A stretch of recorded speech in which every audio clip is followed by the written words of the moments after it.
Hi, today we're going to talk about what do I need? What other things do I need to pick up, purchase, or borrow to install my new flooring that I just bought from Floors to Your Home? And we're going to talk about each different type of flooring that you could possibly buy. The first type we're going to talk about is glue down vinyl plank.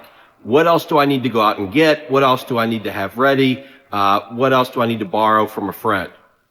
So we're going to assume that all of your take up or whatever type of flooring was previously down on the floor is already gone. You've got all that taken up. You've got a nice, smooth, flat, level subfloor, and you're ready to install your new glue down vinyl plank flooring. What else do I need? So you've got the cartons of vinyl plank that you purchased from Floors to Your Home. Number one thing you're going to need is glue. You're going to want to check and see what type of glue is recommended or required for the product you bought. Usually it's a pressure sensitive adhesive that you can buy at a local home center or home store. They typically stock those adhesives. So usually it's a pressure sensitive adhesive. You're going to want to read the directions on the bucket to see how much to install, what size trowel to use, how much you're going to need, how many buckets or gallons you're going to need for the square footage of your job. All that will be right on the side of the bucket, typically, of that adhesive. So you're going to need the adhesive. You're going to need some type of measuring device, typically a tape measure, and you're going to need something to cut your vinyl plank flooring for either at the end of a row when you get to a wall, or if you have something, you have a pole in the middle of the room you need to cut around, or door jambs or whatever, you're going to need something to cut the vinyl plank. Now, depending on the thickness of the vinyl plank and what kind of cut you need to make, a lot of the products can actually just be scored and snapped if you just need one cut, and it's easy kind of at the end of the wall.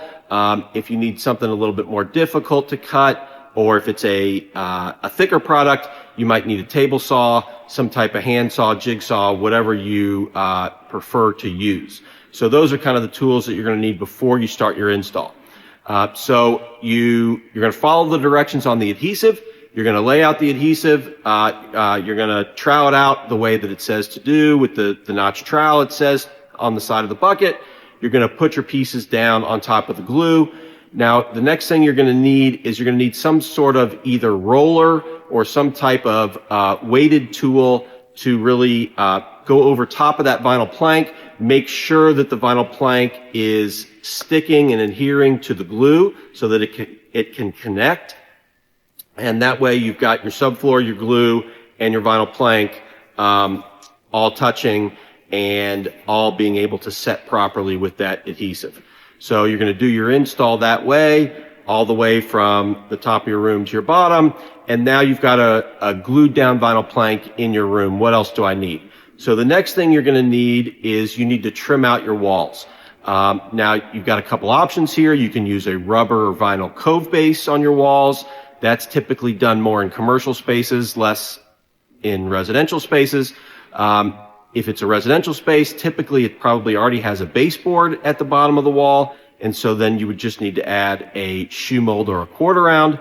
If it doesn't have the baseboard, you might want to add that, and then the shoe mold or the baseboard, or the shoe mold or the quarter round would then be optional. You wouldn't have to have both if you had none to begin with.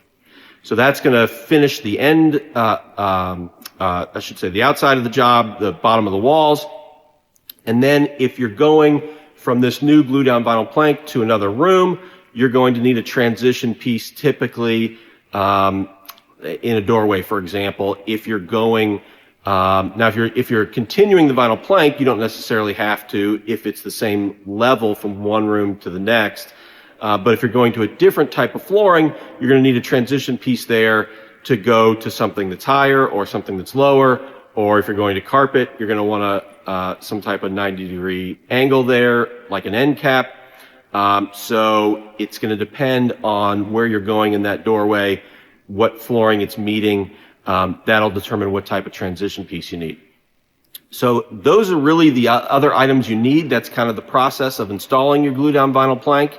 And those are some of the other tools, some of the other products, accessories that you'll need to complete your job for your glue down vinyl plank.